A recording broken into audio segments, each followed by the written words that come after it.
You are what you wear. A lot of people don't like this title because it's true. Isaiah 60 verse 1 to 2, notice.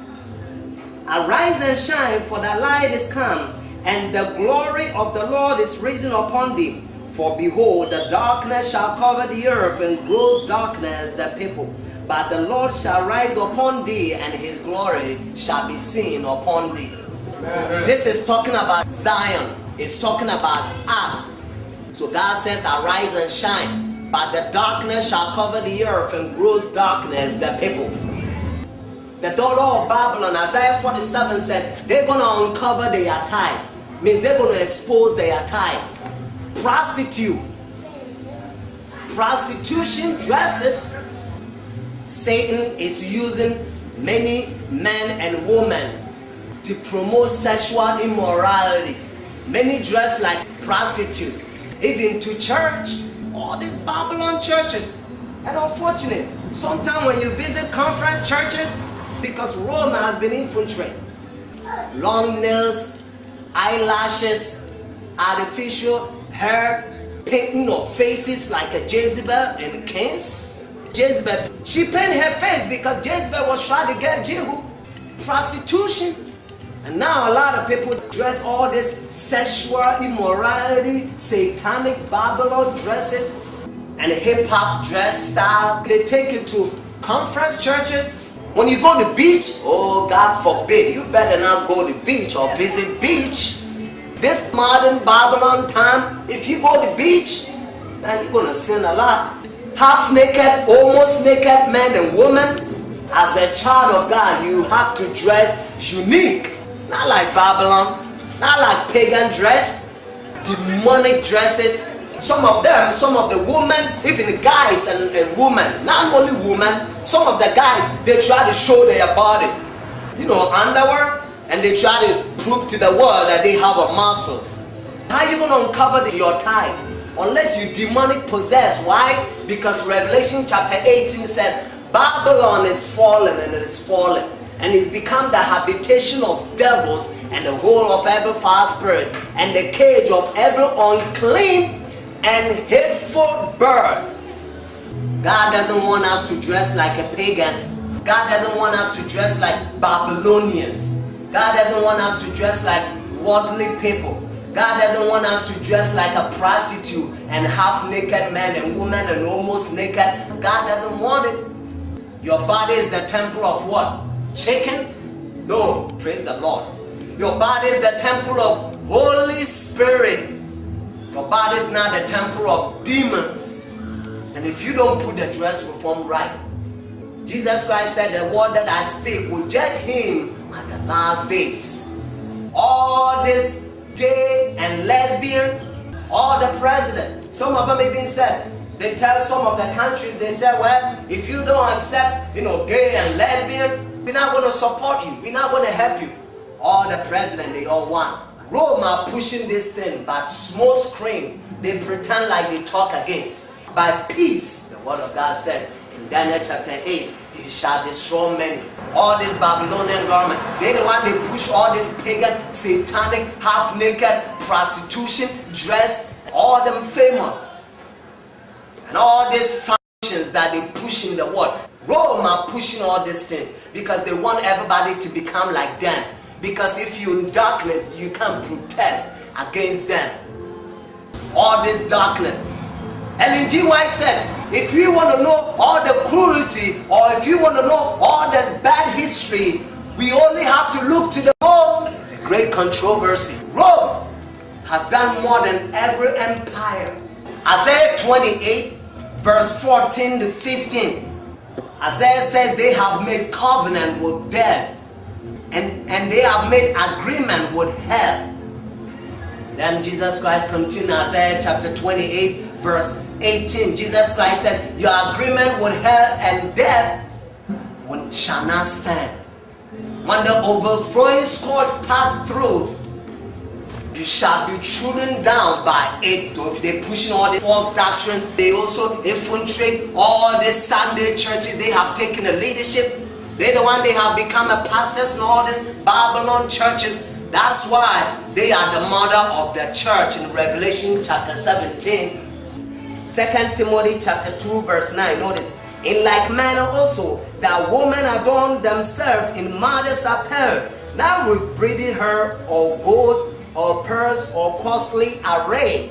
You see a lot of people, they braid their hair. If you go to India and Brazil, sometimes they will take off all their hair for sacrifice for their idols, satanic pagan worship. And a lot of times, Roman papacy, the leaders, they will go to India and Brazil, those places that the pagan worship, they buy their hair, they are pagan idol gods, they will buy those hairs. That's where mesh came from. And if all these satanic hairs that was sacrificed for their idols or pagan gods, lowercase God gods, pagans, idols, if you add those hairs, what kind of spirit are you going to have? You're going to be demon possessed. And unfortunately, a lot of famous, they use all this, fanciful, pagan hairs, mesh and all those things that a lot of them they breed. Bible talks about, Bible said we don't have to breed our hair. So if you have all this prostitute, pagan, satanic, half naked, almost naked men and women, Babylon dress, you're going to be doomed. You're not going to have the seal of God.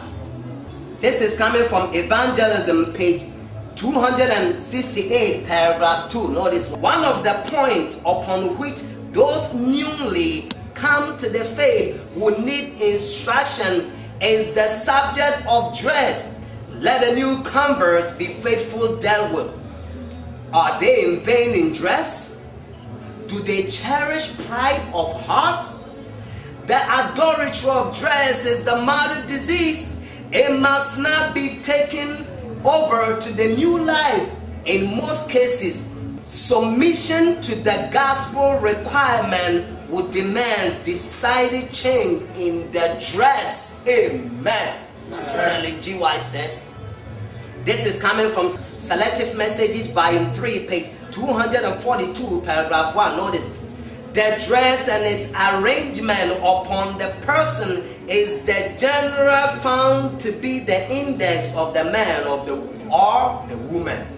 Notice, this is coming from Selective Message, volume 3, page 242, paragraph 2. Notice, we judge a person's character by the style of the dress worn. A modest, godly woman will dress modestly. A refined taste, a cultivated mind will be revealed in the choice of appropriate attire. The one who is simple and unpretending in her dress and in her manners shows that she understands the true woman is characterized by the moral worth. How charming, how interesting is simplicity in dress, which in comeliness can be compared with the flowers of the field. Testimonies for the Church, volume 1, page 521, paragraph 2.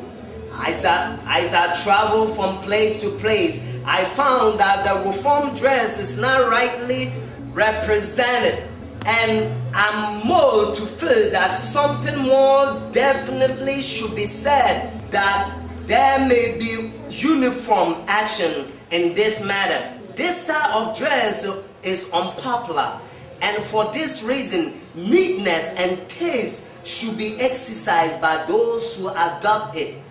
I have spoken once upon this point, yet some fail to follow the advice given. There should be uniformity as to the length of the reformed dress among Sabbath keepers. Those who make themselves peculiar by adopting this dress should not think for a moment that is unnecessary to show order, taste, and neatness. It is a great injury to the dress reform to have person introduced into community a style which in every particular need reforming before it can rightly represent the reformed dress. Wait, sister, till you can put the dress on right.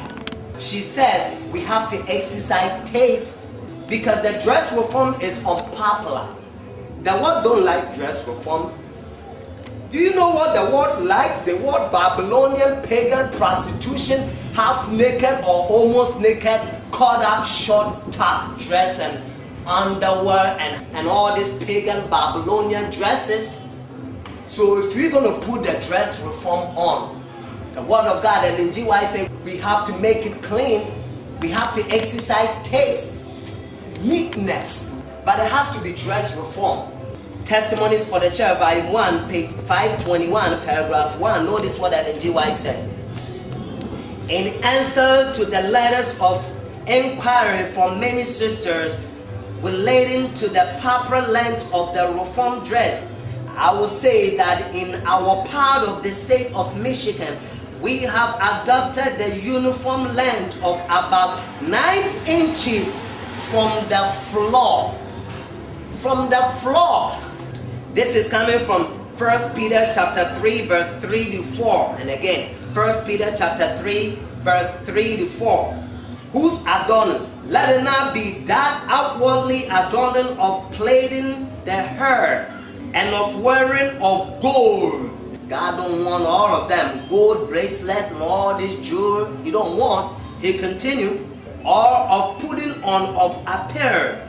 But let it be the hidden man of the heart, in that which is not corruptible, even the ornament of the meek and quiet spirit, which is in the sight of God of great price. Amen. Amen. Meek and quiet spirit. That's what Jesus Christ wants, whether you man or woman. Ellen G. White says, when the ministers, when they don't dress right, they are dressing is preaching to the congregation. And then Ellen G. White continued. She said it's called strange fire. Remember Aaron's sons? Remember when they kindled the strange fire? They all got killed. So if you don't put the dress reform right, I see some people, they want to come and preach the foundation of Adventists. Some of the women, the bottom of the dress is dress reform. But a lot of times, the top, they're not putting the dress reform right. We don't want all these people. We don't want them. Amen? Yeah. I hope all our ministers, they're going to see this. We don't want everybody to come to our pulpit and dress like a Babylonian pagan dress. Not on this foundation. If we see you dressing, half dress reform and half Babylonian dress, we don't need you. This is coming from 1 Thessalonians chapter 5 verse 23. Notice 1 Thessalonians chapter 5 verse 23. And the very God of peace sanctify you wholly. And I pray God for your whole spirit and body be preserved blameless unto the coming of our Lord Jesus Christ. That's what God wants. The whole spirit, body and soul to be preserved blameless unto the coming of our Lord Jesus Christ. This is coming from Evangelism page. Self-denying in dress is the part of our Christian duty. To dress plainly and abstain from display of jewelry and ornament of every kind is in keeping with our faith. Are we of the number who see the folly of worldlings in indulging in extravagant in dress as well as in the love of amusement?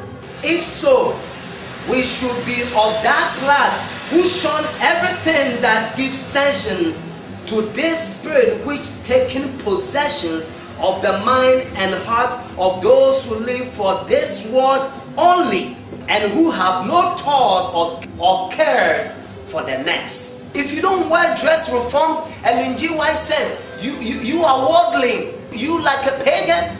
You live for this world only. This is coming from Ephesians chapter 5 verse 27. Notice, Ephesians chapter 5 verse 27. That he might present it to himself a glorious church, not having spot or wrinkle or any such thing, but that it should be holy and without blame. Testimonies for the Church, Volume 1. None need fear that I have made dress reform one of my principal subjects as we travel from place to place. Those who have heard me upon this matter would have to act upon the light that has already been given. I have done my duty. I have borne my testimony. And those who have heard me and read that which I have written must now bear their responsibility of receiving or rejecting the light given. If they choose to venture to be forgetful hearers and not doers of the work, they run their own race and will be accountable to God for the course they pursue. I am clear. I shall urge none and condemn none. This is not the work assigned me. God knows his humble, willing, obedient children and will reward them according to their faithful performance of his will. Too many, the dress reform is too simple and humble to be adopted. This is coming from Testimonies for the Church, Volume 1, page 131, paragraph 2. And again, Testimonies for the Church, Volume 1, page 131, paragraph 2. Notice what she says. Why it is so hard to live a self-denied, humble life? Because professed Christians are not dead to the world. It is easy living after we are dead. But many are longing for the leeks and onion of Egypt. They have disposition to dress and act as much like the world as possible and yet go to heaven. Such claims up some other way. They do not enter through the straight gate and narrow way. But the devil, his pain will be more. His representative is the papacy in 2 Thessalonians chapter 2. The mystery of lawlessness is already at work. 2 Thessalonians chapter 2 verse 7. So the mystery is working, and unfortunately a lot of people don't know the Antichrist. All the Sunday churches, they don't know the Antichrist.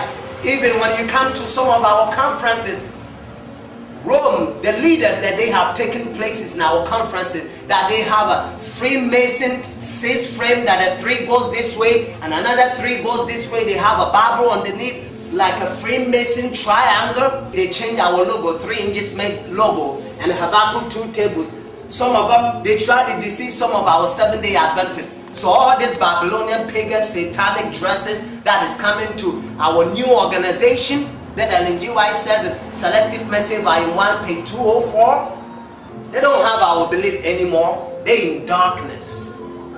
They have forsaken the God of their youth. They're not on the foundation of Adventists. Even they don't understand the Bible. Ellen G. White says those who sigh and cry will be the one that will have the seal of God on their forehead. If you visit every Seventh-day Adventist and if you don't see these 2 charts, Habakkuk 2 tables, don't go.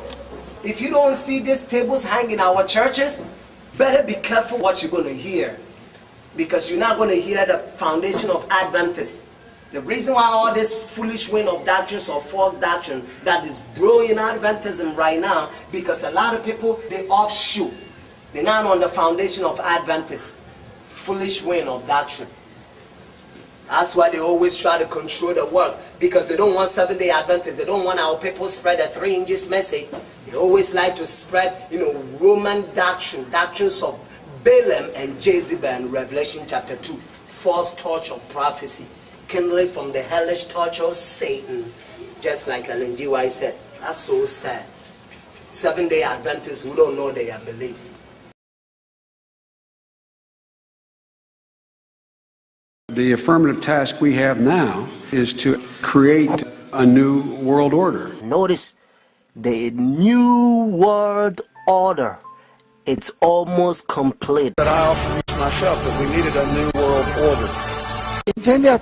Pope Benedict XVI is calling for a new world financial order in the 3rd encyclical of his pontificate, Globalized Economy. The document was released just hours before the G8 summit. The power behind the scenes secret societies. Notice what has Skull and Bones, Illuminatis, Masons, and all them groups, they have one master. Now we can see a new world coming into view. A world in which there is the very real prospect of a new world order. I'm also going to start with a mark of the beast that they already have in White House. So be more patient, and all they have to do is enforcing their law. And the whole thing is combined with religion. Well, there have been extraordinary scenes in Berlin tonight as thousands of people gathered to hear Barack Obama deliver key foreign policy speech on his current European tour. The Democratic presidential hopeful laid out his vision for America's place in a new world order, saying he was speaking as a proud citizen.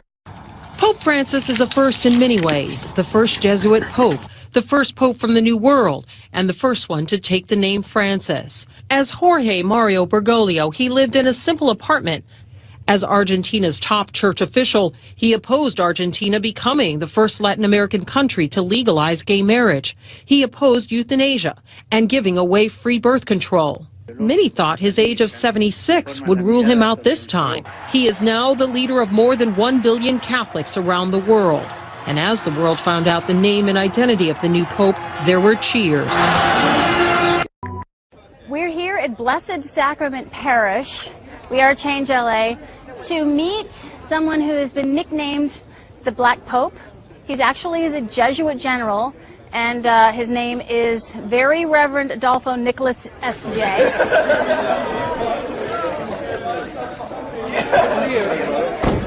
Get in there. Yeah, that way.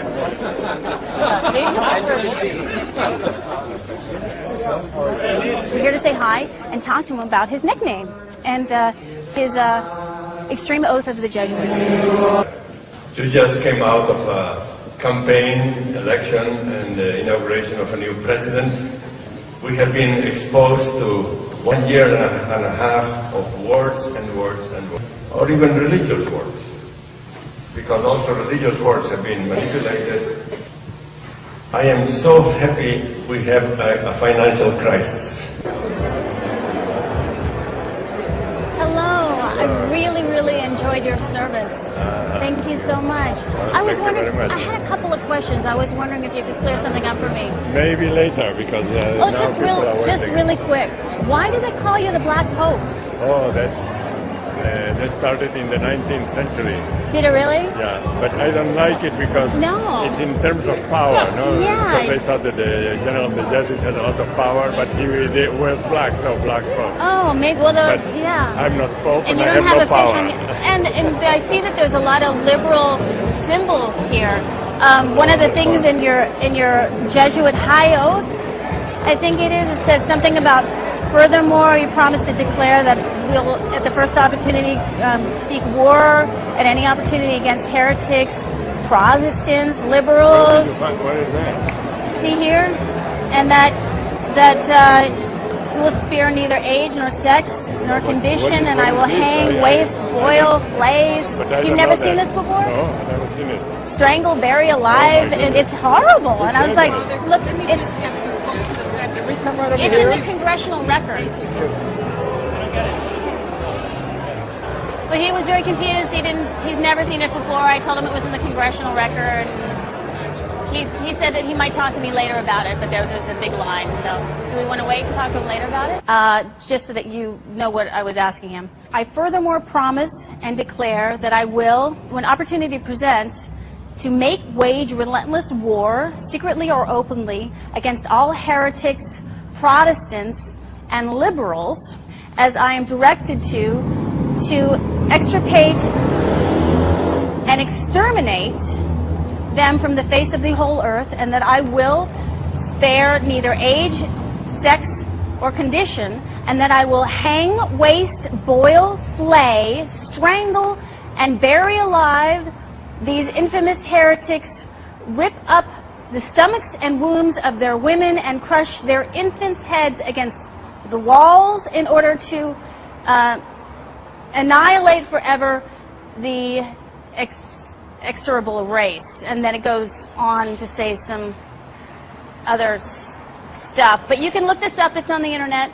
I just want to read this on camera real quick. I'm just trying to find a private moment. He said that I could talk to him afterwards. Okay, when the line was not too busy. You need to go outside with all that. Okay. Because right now he's not going to read nothing because he's going to go somewhere else. Oh. Excuse me. So thank you. Do you think we were bothering you? I think so with your letter. Okay. We can't have that.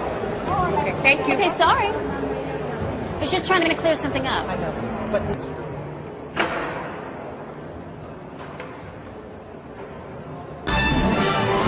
Well, it's a bill that has received very little attention but may make free speech a felony and seriously restrict your right to political protest. Just signed into law by the president, H.R. 347 gives federal agents sweeping powers to arrest and bring felony charges against citizens engaged in protests where the Secret Service is present.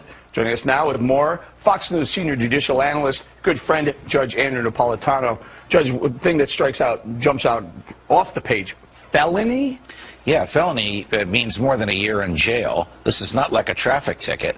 For standing and protesting, the type of thing that for 230 years Americans took for granted because it was protected by the First Amendment, Congress shall make no law abridging the freedom of speech, has actually been abridged by legislation the president signed last Thursday, supported overwhelmingly by both parties, with very, very little public debate and very little debate in Congress. Basically allows Secret Service agents to decide where there are no free speech zones, not speech zones, no free speech zones. And anybody by the Secret Service can, protected by the Secret Service, can ask those agents to ban protests wherever they are. So I can think of 3 violations: speech violations, association violations, the right to petition the government for a redress of your grievances. What good is free speech if the people in the government are so far away from you that they can't hear you? Judge, what about keeping our elected officials safe? Keeping our elected officials safe is entirely different from insulating them from protest. The fact that the president is going to a hotel up the block should not bar you from standing across the street with a sign or with a bullhorn saying what you think about the president's policies. That is not a threat to him, and it is a part of American history since day one that we have the right to speak freely to, about, and against those in the government. Yeah, Judge, do you think this is going to be one of those laws that is on the books but not enforced? I think it's one of those laws that's going to be enforced when the government wants it enforced. The problem, Eric, is it puts a lot of unbridled discretion in the hands of Secret Service agents who may very well say, you know what, boss, you've had a rough day. We'll keep everybody away from you. Or, you know what, boss, this crowd likes you, so we're going to let them, we're going to let you hear them. That's suppressing speech on the basis of its content. And that has been expressly prohibited by the First Amendment since day one. What dictates the Secret Service is present? In other words, aren't they present all over Washington, D.C.? Well, they are, and that's a great question, because this law also allows the president to give Secret Service protection to whoever he wants. I'll give you a bizarre example. His campaign managers are coming to Washington to confer with him about the campaign. He can give them Secret Service protection. And then the Secret Service can say to the kids in the streets, you can't shout at David Axelrod, because the campaign manager, because the Secret Service is protecting him. This is a slow, creeping destruction of some of our basic liberties, and the president signed it in secret. And now some of the Secret Service are going to be providing services for the candidates now as well, right? Correct. So correct. People aren't going to be able to have their opinion about the candidates? If the Secret Service so declares, you won't be able to shout at. The Bible says the mark of the beast means this power has a mark. The beast is a language that God is using for this power. And they themselves, they says in their own book, the book of Catechism, the old version, notice, they says Sunday worship is their mark of authority. The new version, they don't use the word authority, but at least, thank God, they still admit it. Even the new version of Catechism, they still says they changed the Sabbath from Saturday to Sunday. Friends, the mark of the beast is not worldly speculations that sometimes you hear. Some people says, well, it's computer chip. Unfortunately, you don't find in the Bible. And some people says, it's 666. But according to Revelation 13 verse 18, actually 666 help you to find the beast. What I mean is to identify the beast. But the Bible says the mark. The reason why I repeat and I kind of stretch it because I don't want you to miss it. It's a deception. Notice the mark of the beast. It's clear. Daniel chapter 7 verse 17 says, the four beasts which thou saw are the four kings who reign on the earth. Babylon is the first kingdom. Medo-Persia Empire was the second kingdom, and Greece, third kingdom. Rome, fourth kingdom.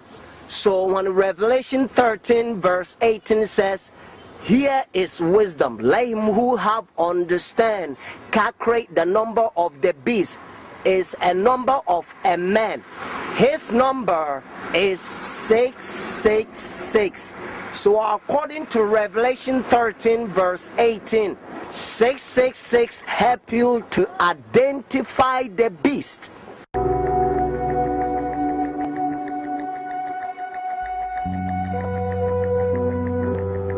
Roman Catholic, Roman numerals, some of them have a value, some of them doesn't. But when you put all of them together, it ends up to 666. Constantine changed the Sabbath from Saturday to Sunday. But unfortunately, Sunday churches, they adopt sun worship day for so many years. They don't want to get rid of it.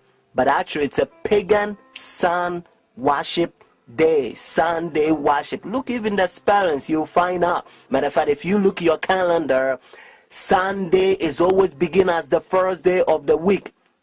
Unfortunately, they will skip, and some people, they don't know, they will count Monday as the first day of the week, because according to Revelation chapter 12 verse 9, the devil will deceive the whole world. So it's a deception. So the devil, he's in the process blinding the people, including the Christendom.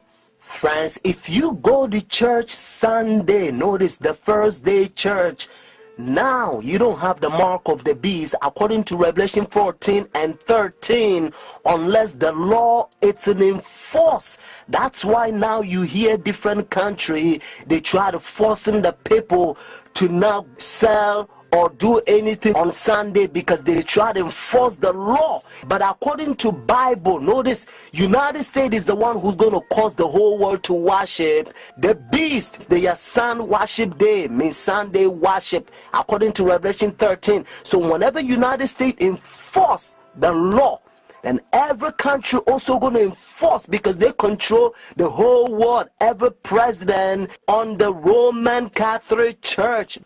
When our founders declared a new order of the ages, they were acting on an ancient hope that is meant to be fulfilled. Pope Francis greeted 132 official delegations that came to Rome to congratulate him and welcome his pontificate. He greeted them one by one in St. Peter's Basilica. The delegations that were highlighted the most were the ones from Argentina and Italy. The Vatican was quite busy. Among the heads of state and dignitaries, there were 6 current monarchs, 32 heads of state, 3 heirs to the throne, and 11 government leaders. From Latin America, 10 heads of state attended. Among them was Chilean President Sebastián Piñera, who along with his wife asked the Pope to bless a few religious items. The President of Ecuador, Rafael Correa, brought his mother to the Mass. Brazilian President Dilma Rousseff was also there, as well as Mexico's President Enrique Peña Nieto, whose wife gave the Pope a papal hat. Vice President Joe Biden led the delegation from the U.S. The Chancellor of Germany, Angela Merkel, was also in attendance, as well as Spain's Prince and Princess, headed by the government's President, Mariano Rajoy. In countries where Christians are a minority were also represented, countries like Bahrain, Morocco, Israel, and Turkey. The Pope greeted each one of the delegations and paid special attention to countries where wars or violent conflicts are an everyday reality. And before leaving the basilica, the Pope took the time to greet and also thank the team who made sure everything was ready for him and his guests inside the basilica, including from Belgium and Monaco. There was a brief chat with Robert Mugabe and his wife. The president of Zimbabwe is a devout Roman Catholic. Behind him, in line and waiting to meet the Pope, leaders from the European Union. When a Catholic Jesuit learns Sunday churches, their doctrine, and Vatican II, when they infiltrate their churches, and they draw all their churches to so-called the mother of the church, because they know their doctrine and they can answer questions and preach. So the members of the Sunday churches, they think that all the pastors are faithful pastors. So now it's all about my pastor says, my pastor says, my pastor says. And this is the crying that a lot of times you hear from them. Instead of them to study to show thyself approved, just like Bible says, they're making the flesh their right arm. And some of them, when they learn the Sabbath truth, that is always Saturday, because their pastors has been hypnotized them for so many years. So when they go and they talk to their pastors, instead of them to talk to God and make decision based on that says the Lord, they make their pastors make decision for them, because that's how bad they hypnotize them. They come right out and state exactly how they infiltrate any religious group they want. They'll come in pretending to be a Pentecostal, pretending to be a Baptist, taking the leadership role and then completely subverting it from the inside.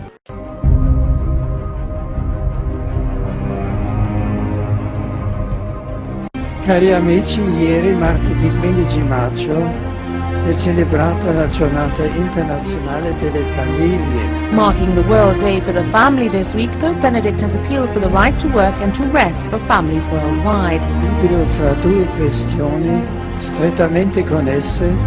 In comments following his Wednesday lesson on prayer and the life of the early church, the Holy Father said, work should not hinder the family but rather support and unite it, helping it to be open to life and to enter into a relationship with both society and within the Church. The Holy Father also hoped that Sunday, the Lord's Day, and our weekly celebration of His resurrection will be a day of rest and an opportunity to strengthen the family bonds.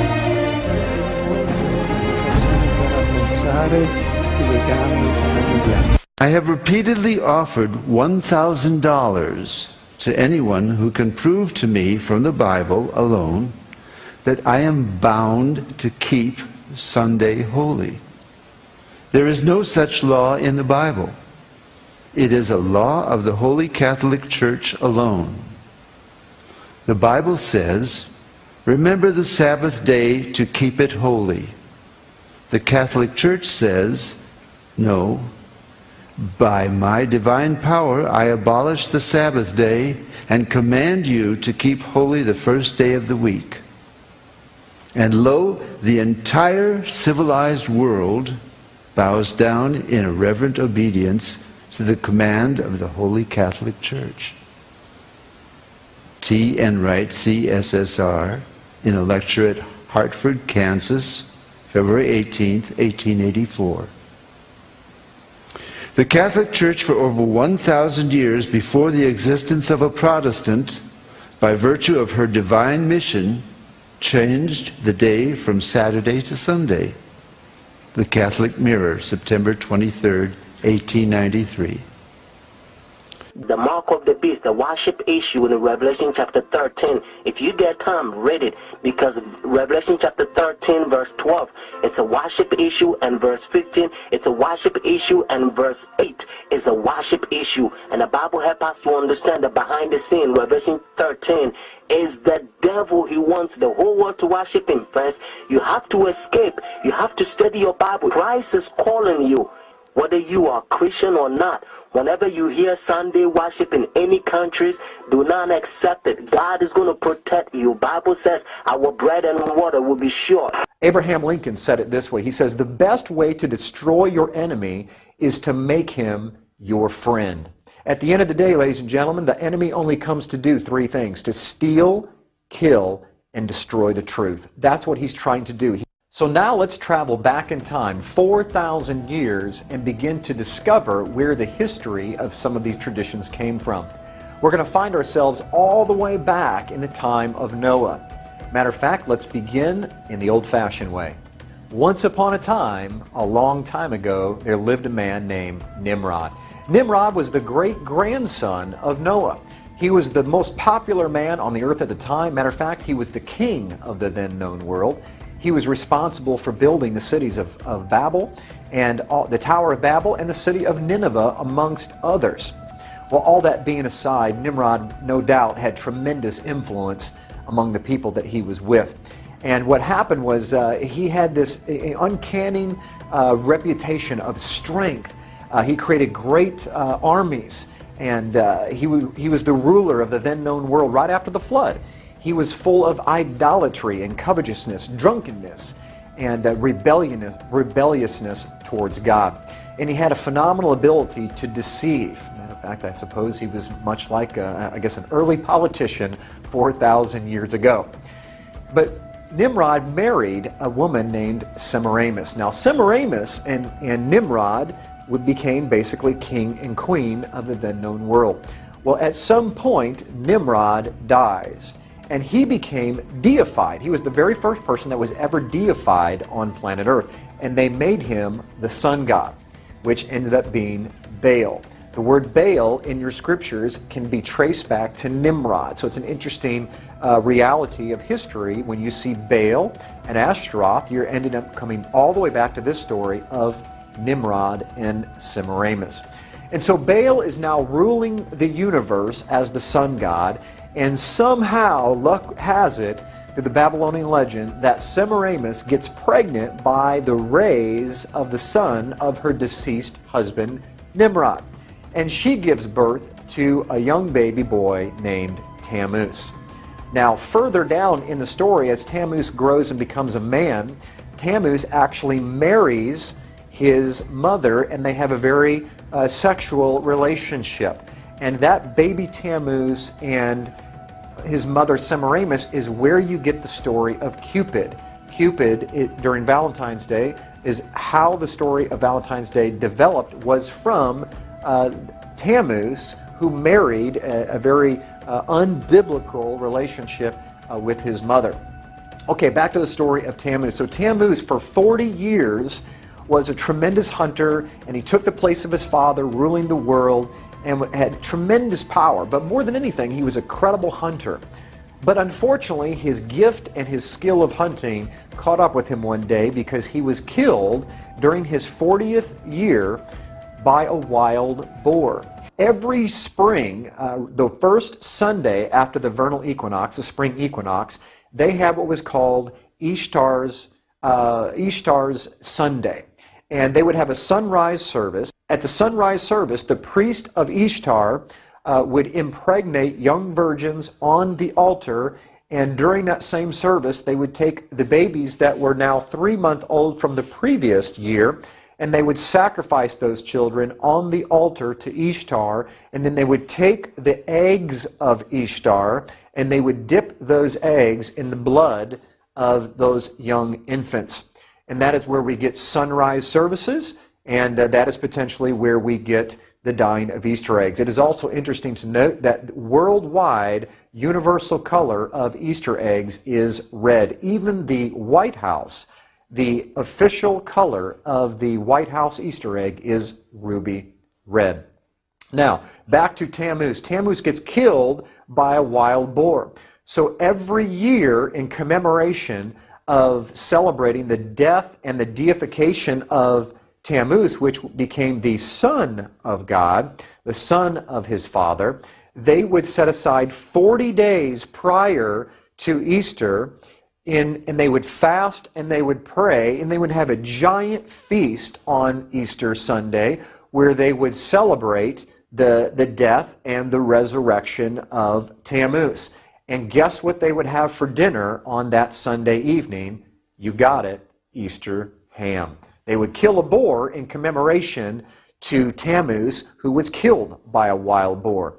And yes, the 40 days prior to Easter, we call it Lent, or the Catholics call it Lent, That 40 days did not come from, my friends, the 40 days of Jesus in the wilderness. That 40 days was already in place for thousands of years before Jesus even showed up. It comes from the 40 days of fasting and praying for Tammuz before they celebrated Easter. I'm going to give you some of the names and what they're most commonly remembered for in these different cultures, and some of you will recognize them immediately. First of all, in Egypt, they were known as Isis and Osiris. In Phoenicia, they were recognized as Asheroth and Baal, the very same Asheroth and Baal that you see in the scriptures. In Greece, they were Aphrodite and Adonis, or Eros, where we get the word erotic from. And in Rome, they were called Venus and Cupid. That's right, that's where we get Valentine's Day from, and Cupid. Even in the Far East, listen to this, this is amazing, Cupid was known as Zoroaster. Zoroaster is made up of two words, Zoro, which means seed of, and Asheroth, which is Easter. And so what Cupid actually means in the Far East is the seed of Easter, or the seed of his mother. Okay, God always tries to speak to the Israelites and warn them to stay away from Ashtaroth and Baal. Let's read the scriptures. Judges chapter 2 verse 13 says this, "And they forsook Yahweh and served Baal and Ashtaroth." 1 Samuel chapter 7 verse 4 says, "Then the children of Israel did put away Baalim and Ashtaroth and served Yahweh only." And last but not least, in Romans chapter 11 verse 4 it says, "But what says the answer of God unto him? I have reserved to myself 7,000 men who have not bowed the knee to the image of Baal." Right about this time, you're probably having that thought that I warned you about hit your brain, saying, that's not what it means to me. I celebrate the birth of Jesus, and I put all the focus on Jesus, and I celebrate his resurrection, and I want to focus on him. Well, your heart may be to want to focus on him, and you absolutely may do that. But the truth of the matter is that it doesn't matter how much we focus, how sincere we are, and how pure our hearts are. It only matters that are we worshiping him the way that he asks us to worship him, and is anything that we're doing offending him? Well, later on in the program, we're going to go through the scriptures and see if there are any scriptures talking about Christmas and Easter and any particular instructions allowing us to worship him in whatever way that we want. But in the meantime, please keep an open mind as we move through the rest of this history and some of these symbols, which are very shocking, that you're going to find out how they moved through time and ended up in our Christian churches today. Tammuz and his mother, Semiramis. If you look on your screen, you're going to see Isis and Osiris, or this is Ishtar and Tammuz. Now, some of you may be asking, well, wait a minute, I celebrate Easter. You're talking about Ishtar. Easter is actually the Anglicization of the word Ishtar. In other words, if you say Ishtar in English, it's pronounced Easter. That's how the etymology of that word evolved over time. What I want you to see is, I want you to see what's on her head is a crescent moon, and in the center of that crescent moon is the actual sun itself. And so the symbol of power of Isis, or Ishtar, was the crescent moon holding the sun itself, her deceased husband, Baal, the sun god. And you can see the baby there that is nursing from her breast. Ishtar was known as the goddess of the East, the bare-breasted fertility god of the East, or the sunrise, which is why they had the service at sunrise on Easter morning.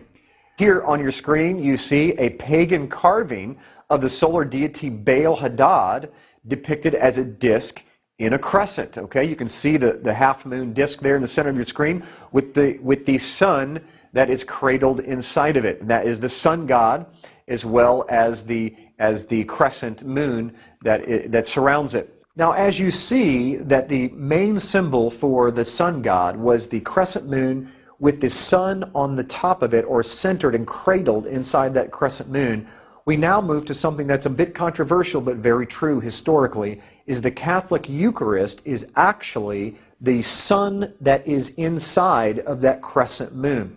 We're going to show you some pictures of the actual Eucharist in different positions, and you're going to see that not only is it similar, it's identical. This is where they got the symbols from.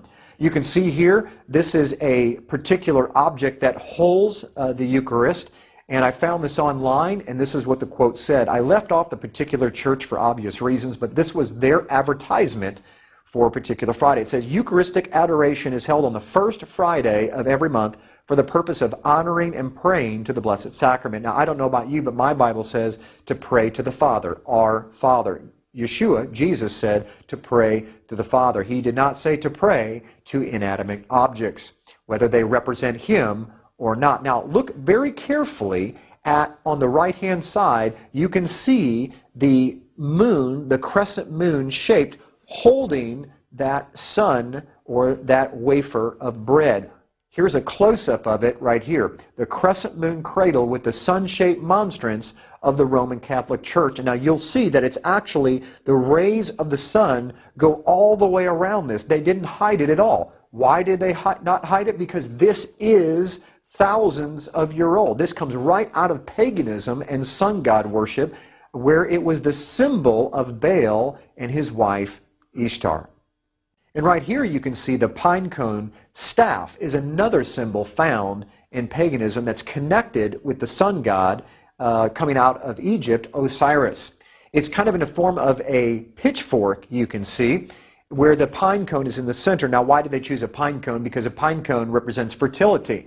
It comes from the pine tree, which stays green all year round. And so as everything began to die in the winter, the pine tree became a symbol of new hope and life and fertility.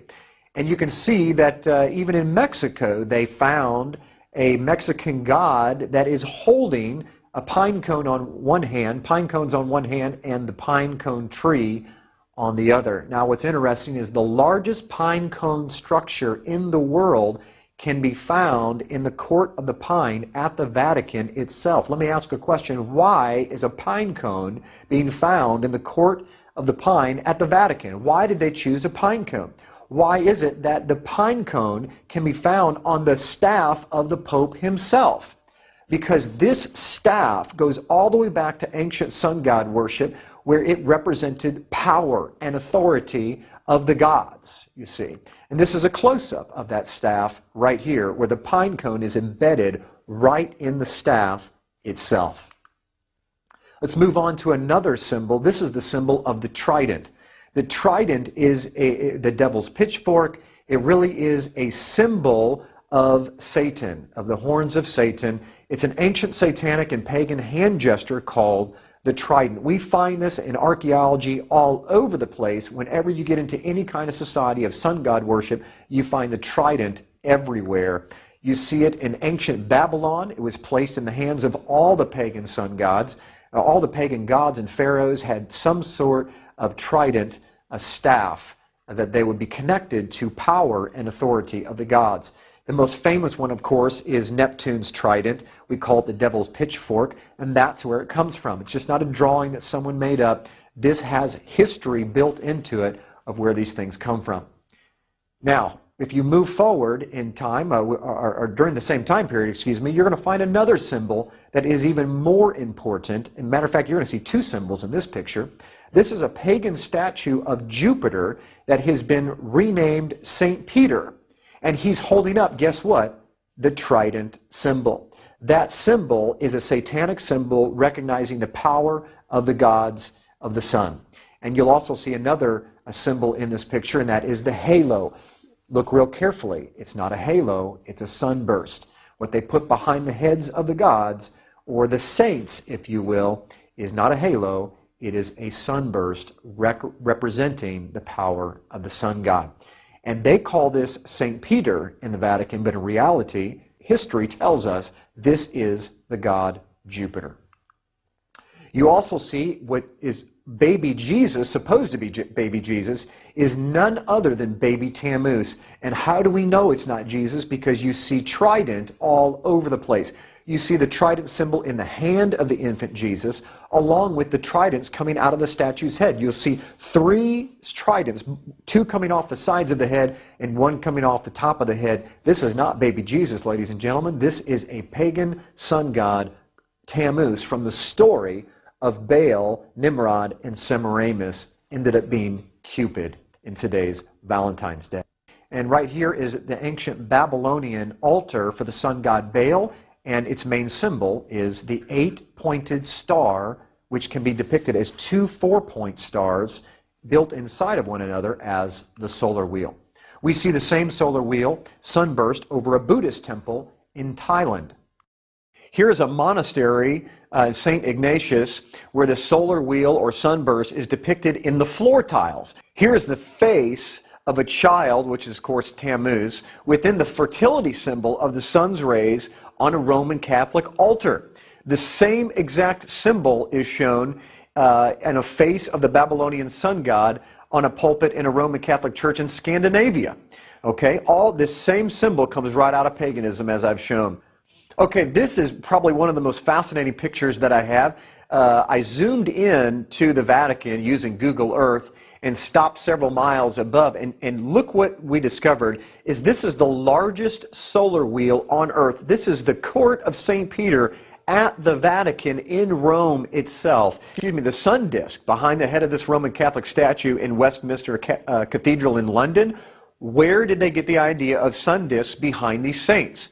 It's because this was what was found behind the head of Jupiter and all these sun gods was the actual monstrance of the Roman Catholic Church. That halo is not a halo, that is a sun disk, and they borrowed it from paganism. We see here behind Krishna another sun disk behind his head, and this is just to show that it doesn't just happen in Catholicism, that the sun disk predates Catholicism by hundreds, even thousands of years. It was borrowed. We see it in stained glass windows behind all of the Roman Catholic saints, even Mary. And if you look carefully, you see the Sacred Heart. That Sacred Heart, even though I don't have time to go into this, even the Sacred Heart comes right out of paganism. That exact same symbol with the sun disk behind the Sacred Heart has to do with Baal and Tammuz, the sun gods.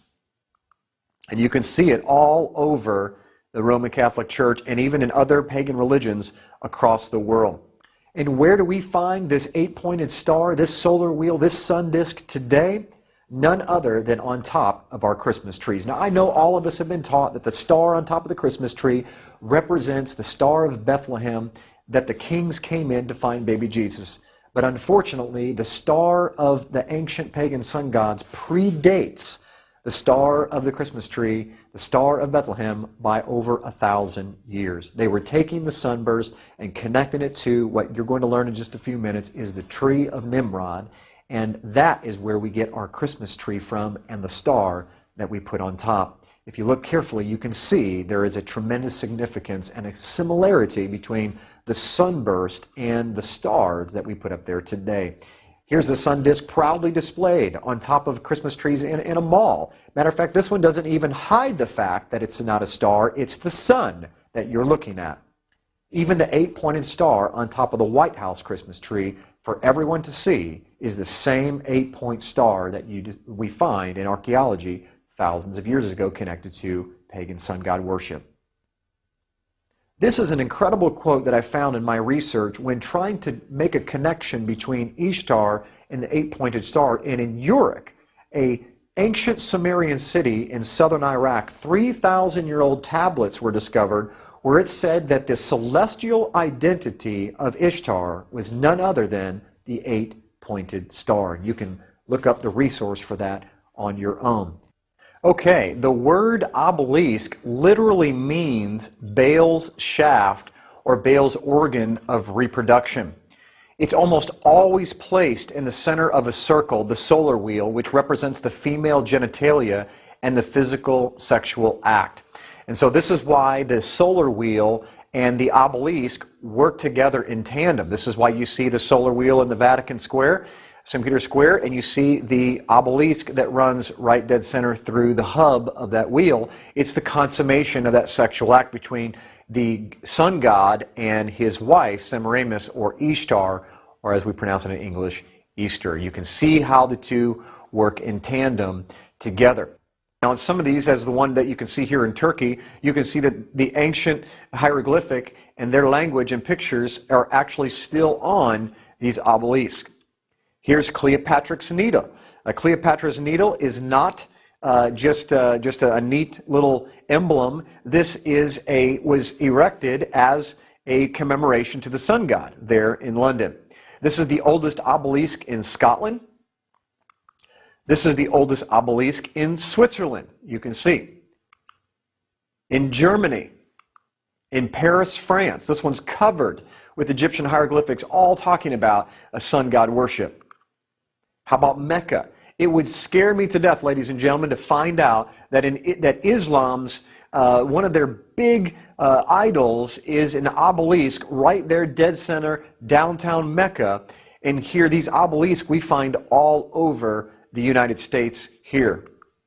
How about in Luxor, Egypt, near the Nile River, there is an Egyptian obelisk. This is one of the most famous obelisks in the entire world. It's in Buenos Aires, Argentina. It's dedicated to the sun god Ra, who is said to live inside of it. Everyone in that town, in that city, it's been there and knows the history behind that obelisk, knows that and understands that. Here's one in Amsterdam. Here's one in Ethiopia, Mongolia.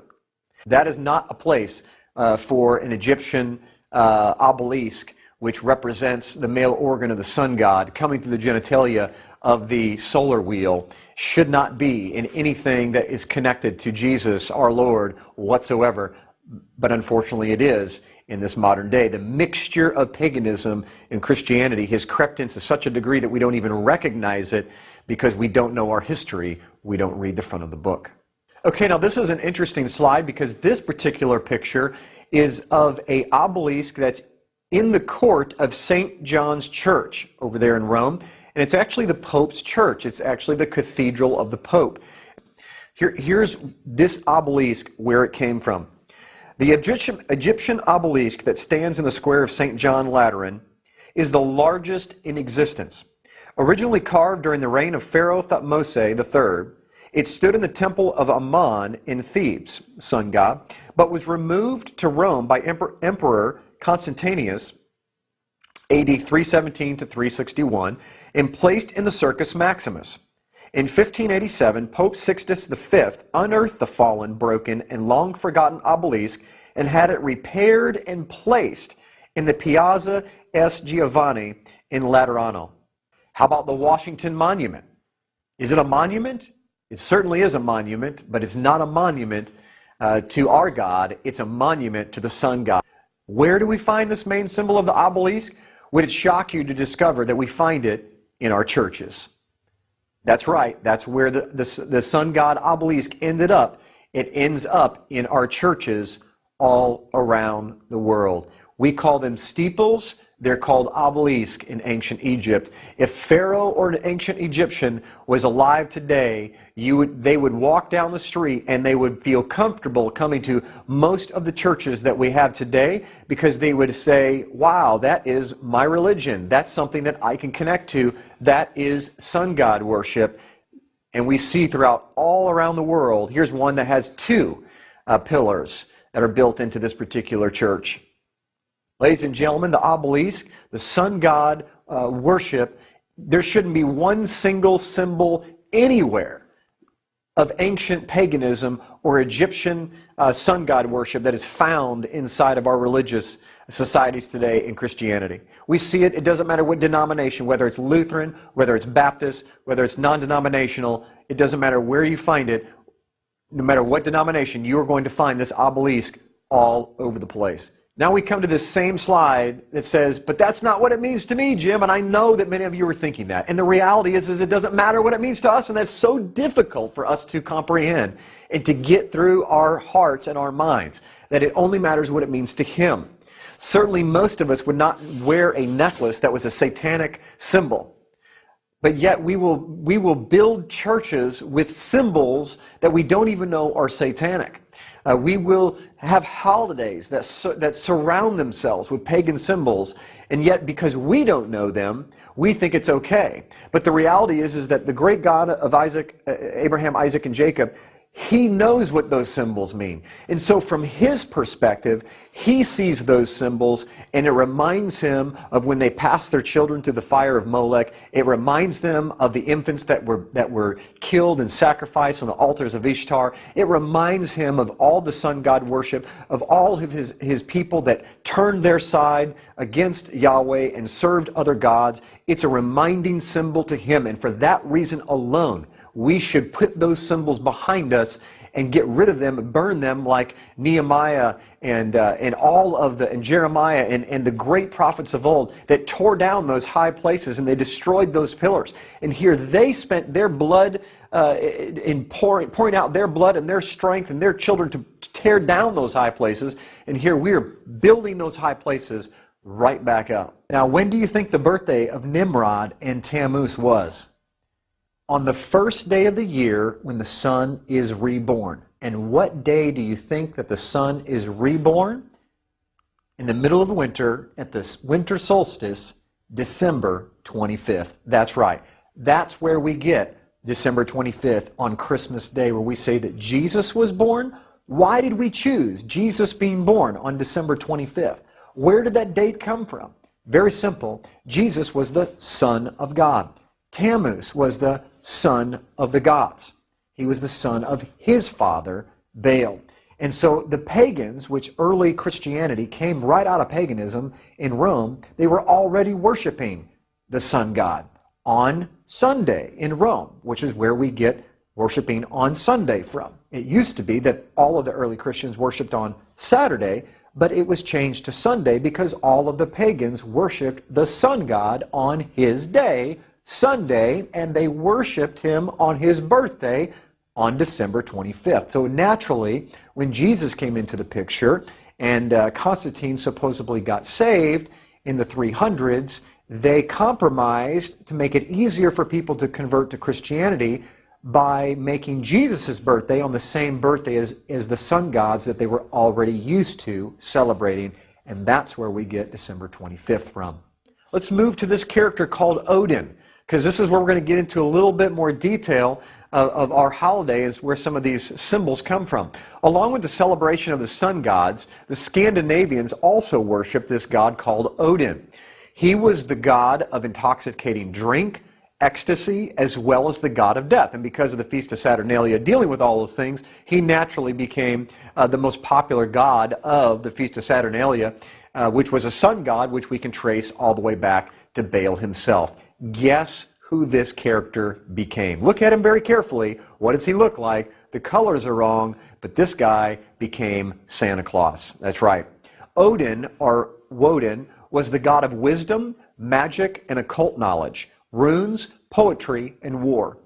And so what we're going to show you right now is an actual clip or a short movie of a montage of different videos that we've discovered of where they still make this celebration, still celebrate this all around the world, where they literally glorify the demonic part of Christmas and St. Nicholas and these dark helpers.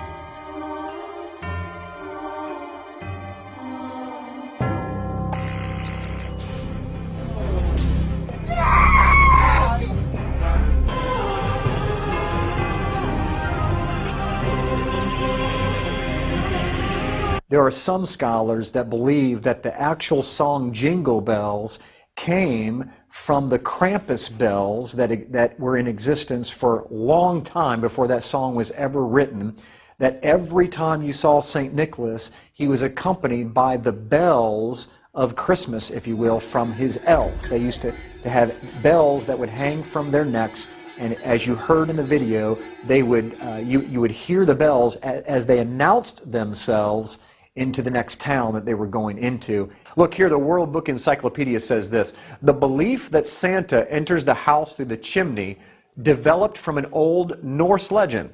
The Norse believed that the goddess Hertha appeared in the fireplace and brought good luck to the home. Let's move into Deuteronomy chapter 12. This is really the king of scriptures, if you will, that give us a good, clear indication of whether or not we can do things just because we are sincere about it. Deuteronomy chapter 12 says this, "And you shall destroy their altars, break their sacred pillars, their obelisk, burn their wooden images with fire. You shall cut down the carved images of their gods and destroy their names from that place. You shall not worship the Lord your God with such things." He says, you shall not at all do as we are doing here today, every man doing whatever's right in our own eyes. When the Lord your God cuts off from before you the nations which you go to dispossess, still in chapter 12 of Deuteronomy here, and you displace them and dwell in their land, listen carefully, in verse 30 it says, "Take heed to yourself that you are not ensnared to follow them, after they are destroyed from before you, and that you do not inquire after their gods, saying, how did these nations serve their gods? I will also do likewise." So what was happening was they were coming into these communities, and they were creative Israelites. They wanted to take some of the creative things that the pagans used to serve their gods and borrow those ideas to serve the great God Yahweh. And Yahweh has this to say about it. He says in verse 31, "You shall not worship Yahweh your God, the Lord your God, in that way. For every abomination to the Lord which he hates, they have done to their gods. For they burn even their sons and daughters in the fire to their gods. Whatever I command you, be careful to observe it. You shall not add or take away from it." Period. Verse 32 of Deuteronomy chapter 12. And some of the most influential Christian leaders in American history were looking for alternatives and refused to celebrate Christmas and Easter because of their pagan backgrounds. Charles Spurgeon said this, on December 24th, Christmas Eve, 1871, look at this quote, "We have no superstitious regard for times and seasons. Certainly we do not believe in the present ecclesiastical arrangement called Christmas. First, because we do not believe in the Mass at all, but abhor it, whether it be said or sung in Latin or English." He went on to say, and secondly, because we find no scriptural warrant whatsoever for observing any day as the birthday of our Savior. And consequently, its observance is a superstition because it's not of divine authority. Ladies and gentlemen, this is one of the most spiritually held up pastors of all time is Charles Spurgeon. And he himself says Christmas is of no divine origin, it's of no divine authority, and we absolutely should not celebrate it. Why? Because he knew that its origins were in paganism and cultic philosophy. I want to share with you some alternatives, biblical alternatives, something that's straight from God himself, things that he tells us to celebrate, curriculums designed for our children. Look at some of these holidays. First of all, we have what did all of the disciples do in the spring that just so happens to be the time of Easter? Absolutely. It's called Passover. Luke 22:19 says this, "And he took bread, gave thanks, and broke it, and gave it to them, saying, This is my body, which is given for you. Do this in remembrance of me." Do Passover. Obviously, Easter was nowhere in the minds of our Lord Jesus Christ, Yeshua the Messiah, or his disciples, or anybody for hundreds of years. They celebrated what's in Hebrew called Pesach, Passover, every single year, remembering the death, burial, and resurrection of their Lord through that incredible holiday where they used to sacrifice a Passover lamb for the remembrance of the death of the firstborn and the freedom from Egypt. But now today they're remembering the freedom from sin, freedom from Egypt, being metaphorical, by the death of Jesus himself. So they would never have connected Easter with Passover. It didn't exist. 1 Corinthians chapter 5, Paul even instructs us in verse 8, "Therefore let us keep the festival," talking about Passover, "not with the old yeast, the yeast of malice and wickedness, but with the bread without yeast, the bread of sincerity and truth." Friends, Saturday is always the Sabbath, the seventh day of the week. Notice, and again, it's always Saturday, and that's why the Bible says the seventh day is the Sabbath. Jewish nation, even though I'm not Jewish, they still keep the Sabbath Saturday. And also encyclopedia, You will find it even different language. If you speak Spanish, sábado means Saturday. You can also find in the Bible, according to Genesis chapter 2, verse 2 to 3, you're going to find out that God created heaven and the earth 6 days, and the 7th day he rested, and that 7th day it's Saturday. And then Jesus Christ, remember, when Adam and Eve they sinned, Jesus Christ came to redeem our soul, and he finished his work 6 days, Friday afternoon. Remember, that's why they call it Easter Friday or Good Friday. It says it is finished Friday, and then he rested Saturday, just like he rested Genesis chapter 2 verses 1 to 3.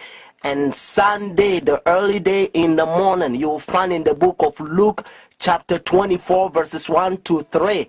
You will also find in Luke chapter 23 verses 50 to 56. The 7th day is always Saturday. Until Constantine 321, he changed it from Saturday to his own pagan sun creation worship day. The devil behind the scene. You are about to see the power.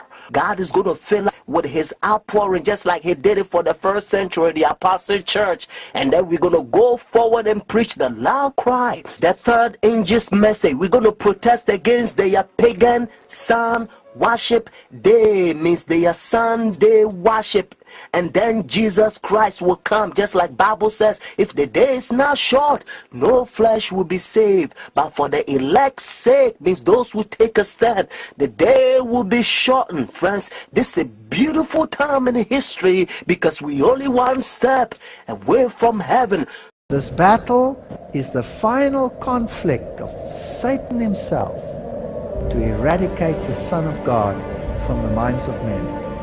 They're actually saying that this Jesus that is going to come is going to be different from the Jesus that already came. I believe with all my heart that Christianity is in the shaking period. What are we waiting for? A temple? So that the sacrificial system can be inaugurated again, which pointed to a Messiah who has already come? That makes no sense. Friends, whenever they enforce their sun worship day, Sunday worship, whenever the law is enforced in your country, do not accept it. The mark of the beast in their forehead, symbolic in Revelation, your forehead means your decision. And also when Revelation says their right hand means your action will follow your decision once you accept their sun worship day, when it's an enforced Sunday worship.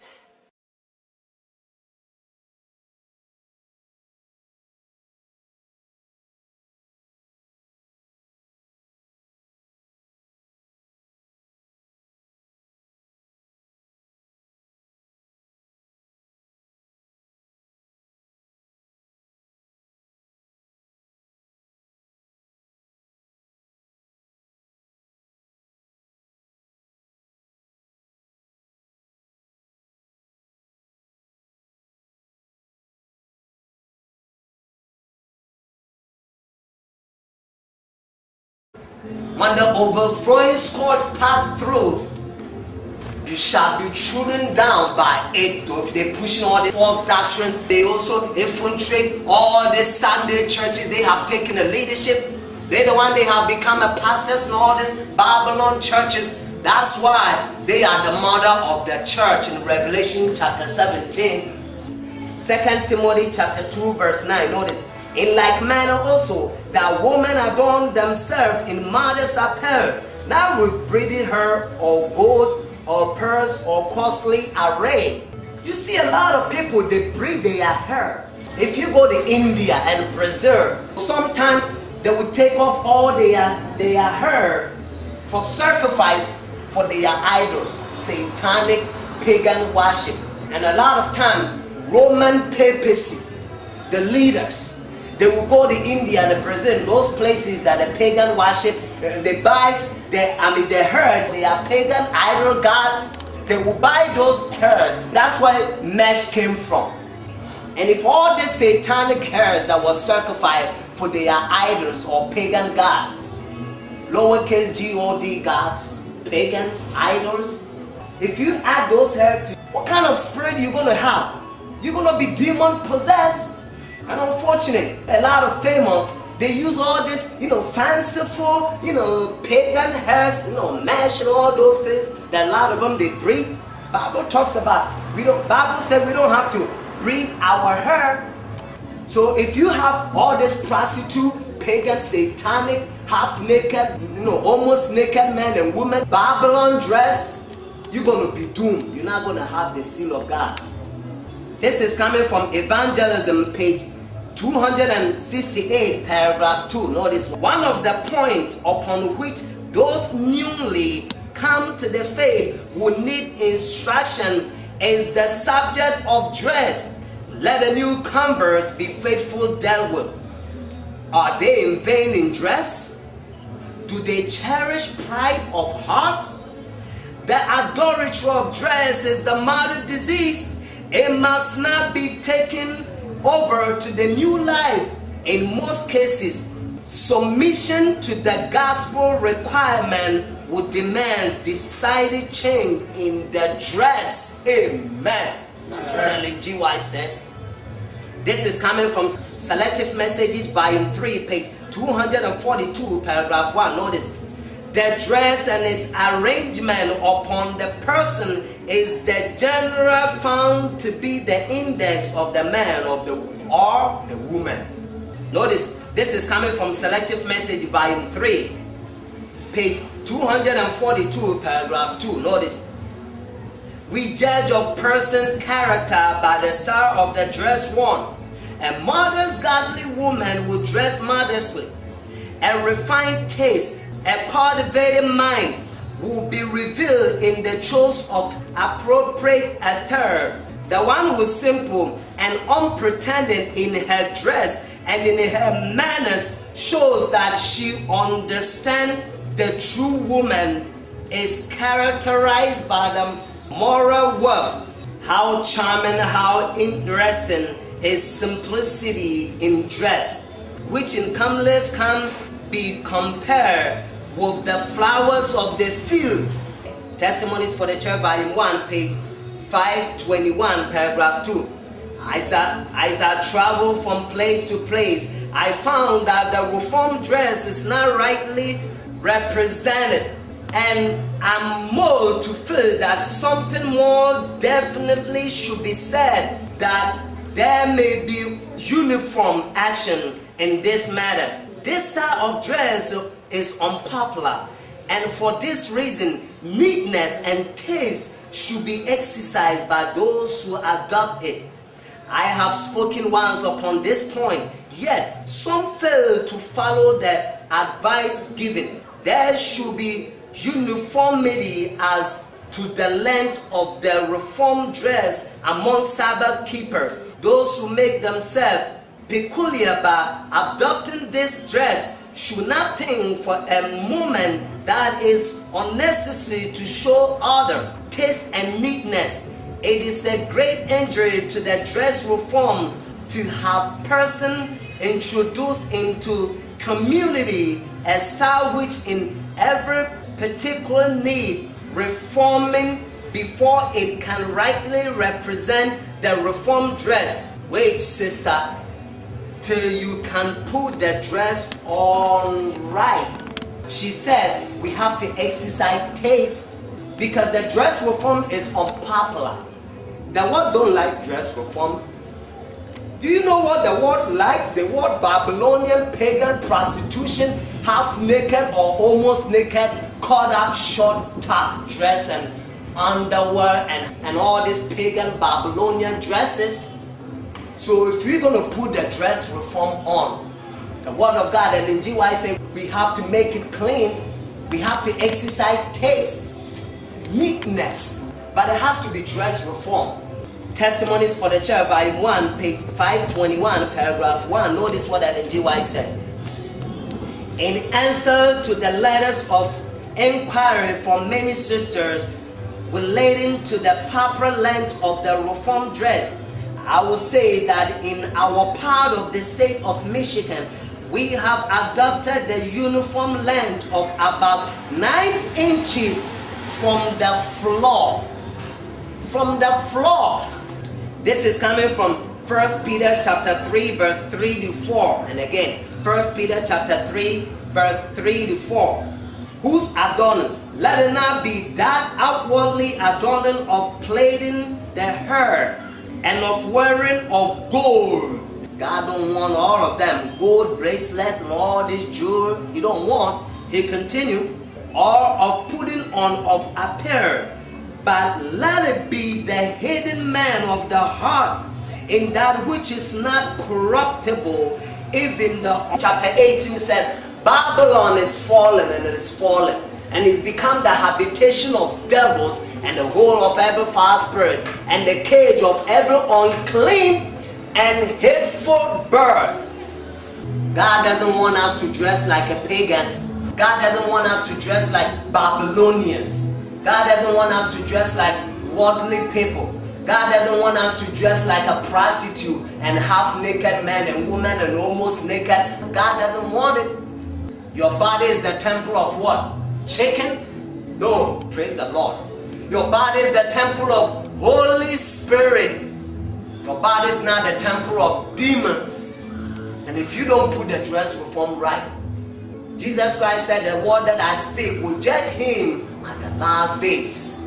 All this gay and lesbians, all the president, some of them even says, they tell some of the countries, they say, well, if you don't accept, gay and lesbian, we're not going to support you, we're not going to help you. All the president, they all want. Rome are pushing this thing, but small screen, they pretend like they talk against. By peace, the word of God says, in Daniel chapter 8, it shall destroy many. All this Babylonian government, they're the one they push all this pagan, satanic, half-naked, prostitution, dress, all them famous. And all these functions that they push in the world. Rome are pushing all these things because they want everybody to become like them. Because if you're in darkness, you can protest against them. All this darkness. Ellen G. White says, if you want to know all the cruelty, or if you want to know all the bad history, we only have to look to the Rome, the great controversy. Rome has done more than every empire. Isaiah 28, verse 14 to 15. Isaiah says they have made covenant with death, and they have made agreement with hell. Then Jesus Christ continues, Isaiah chapter 28, verse 18. Jesus Christ says, your agreement with hell and death shall not stand. You are what you were. A lot of people don't like this title because it's true. Isaiah 60, verse 1 to 2. Notice. Arise and shine, for the light is come, and the glory of the Lord is risen upon thee. For behold, the darkness shall cover the earth, and gross darkness the people. But the Lord shall rise upon thee, and his glory shall be seen upon thee. Amen. This is talking about Zion. It's talking about us. So God says, arise and shine. But the darkness shall cover the earth, and gross darkness the people. The daughter of Babylon, Isaiah 47 says, they're going to uncover their ties. Means they're going to expose their ties. Prostitution dresses. Satan is using many men and women to promote sexual immoralities. Many dress like prostitute. Even to church. All these Babylon churches. And unfortunately, sometimes when you visit conference churches, because Rome has been infiltrated. Long nails, eyelashes, artificial hair, painting of faces like a Jezebel in Kings. Jezebel, she painted her face because Jezebel was trying to get Jehu. Prostitution. And now a lot of people dress all this sexual immorality, satanic Babylon dresses, and hip-hop dress style. They take it to conference churches. When you go to the beach, oh God forbid, you better not go to the beach or visit beach. This modern Babylon time, if you go to the beach, man, you're going to sin a lot. Half naked, almost naked men and women, as a child of God, you have to dress unique. Not like Babylon, not like pagan dress, demonic dresses. Some of them, some of the women, even guys and women, not only women, some of the guys, they try to show their body, you know, underwear, and they try to prove to the world that they have a muscles. How are you going to uncover your tithe? Unless you demonic possessed. Why? Because Revelation